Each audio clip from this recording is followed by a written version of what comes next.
Hello, respected viewers, it's George from Ireland, so welcome back to my channel again. And in this video, I'd like to comment about President Joe Biden's recent visits to both jurisdictions in Ireland. So he flew in earlier today, landing at Dublin on Air Force One. Of course, that's the official plane of the US president. Now, as he likes to emphasize, he's got Irish ancestry. His great-great-grandfather emigrated from Ireland in the 1850s.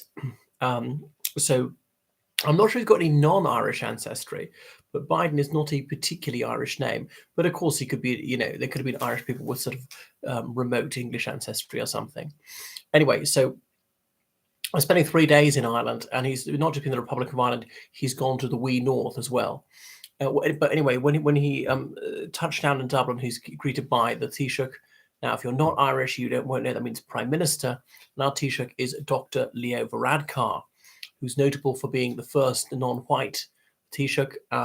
He's half Indian, half white Irish on his mother's side, and the first openly homosexual Taoiseach as well. There might have been other Taoiseach who are gay, but none of them came out. Anyway, so Mr. Biden, he went to meet his remote cousins in the Cooley Peninsula. So that's in County Louth, Carlingford Loch, a stretch of water which separates the Republic from Northern Ireland. Pub in Dundalk, County Louth, and he's got some distant cousins there as well, and so on.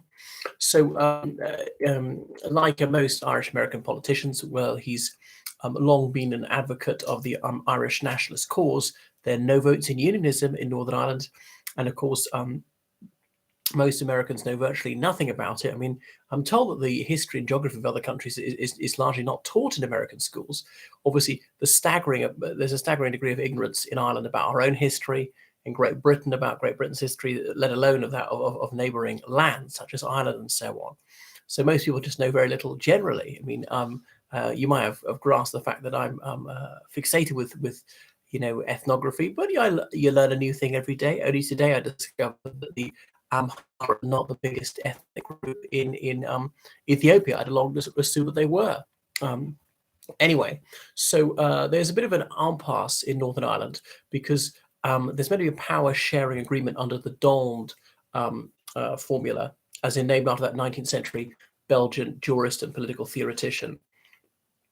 So there have to be both nationalists and unionists in government, and the major nationalist party is Sinn Féin, and their aim obviously is to take Northern Ireland out of the United Kingdom and incorporate into the Republic of Ireland. And the major unionist party is the DUP, or Democratic Unionist Party. And the DUP, they are refusing to enter into coalition, in which case Northern Ireland must be administered from Westminster. Okay, so that's His Majesty's government. Of course, Northern Ireland is represented in the Westminster Parliament, but Sinn Féiners are elected there too, and Sinn Féin doesn't enter the United Kingdom Parliament, even though they're entitled to do so, because they refuse to take an oath to His Gracious Majesty, King Charles III. So the Northern Ireland Assembly is not up and running. It's got that magnificent building, Stormont, just to the east of Belfast to meet in, but it's not being used. So this is frustrating various people. So the President of the United States has used his good offices to try and convince them to get down together and to cooperate in government. That's not happening. It was marking a quarter of a century since the signing of the Good Friday Agreement. So in 1998, both the Sinn Féin, which was the IRA's political face, and the SDLP were constitutional nationalists. They always eschewed violence. They signed this agreement, as did the Ulster Unionist Party, the Alliance Party, some of the pro-loyalist terrorist parties like the Progressive Unionist Party. But the DUP, which is not the major unionist party at the time, refused to sign, refused to participate.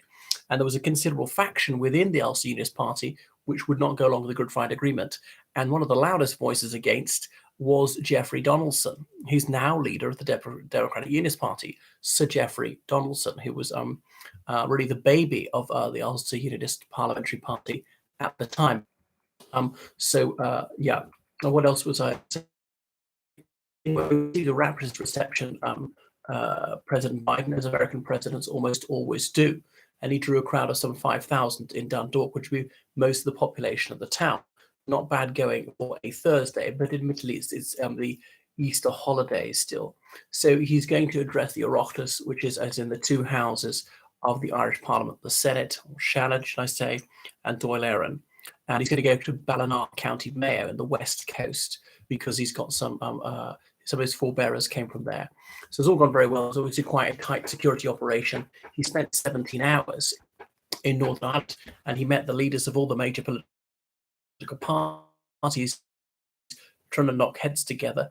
But there's no sign there's going to be collaborative work between the DUP and the other parties.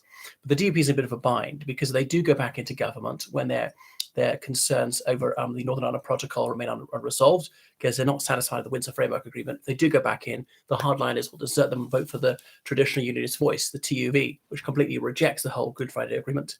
And if they don't go into government with the other parties, then some of the moderate voters will get fed up with this, and they will leave the DUP and they'll start voting for more of the middle-of-the-road unionist parties, such as the Ulster Unionist Party, seemingly moribund at the moment, or indeed the Alliance Party of Northern Ireland. So the Alliance Party is probably pro-union, maybe rather than unionist.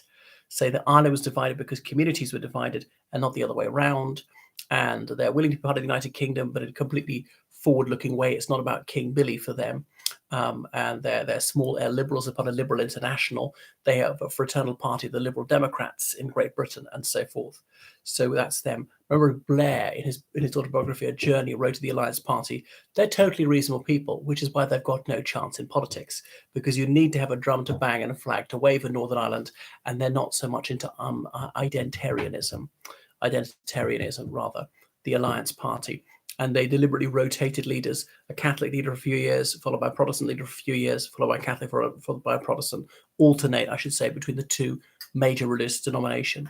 So, remembering that national identity correlates strongly with religious denomination in Northern Ireland. There was more or less a sectarian fault line in the north of Ireland. Anyway, so the Prime Minister of the United Kingdom was in Northern Ireland, because it's the UK, and he met President Biden. He met various other leaders as well. And then he spent about half an hour, and some people said this was discourteous, that Rishi Sunak didn't give him more time. He said, well, no, that's not the case. So that is Biden. And yeah, so Biden has been very open about his desire to see Northern Ireland secede from the United Kingdom and merge into the Irish Republic, something which might transpire. But Sammy Wilson, a Democratic Unionist Party politician, he castigated the US president, saying he shouldn't poke his nose into matters which do not concern him. You know, he's not an Irish citizen. He's not a British citizen. This is not part of the United States. And Biden and the Americans would not appreciate it if a foreign politician weighed in and had the nerve to tell them how they must behave in their homeland. Thank you for watching my video. Toodaloo.